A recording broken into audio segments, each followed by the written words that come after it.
Iniwan ako ng asawa ko, pero hindi ako iniwan ni Lord.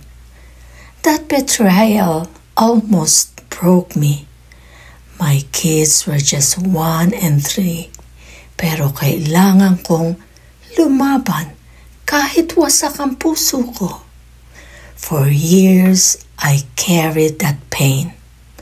Tahimik, walang kwento, pero unti-unti, God whispered, "Anak, I saw everything and I'm still here.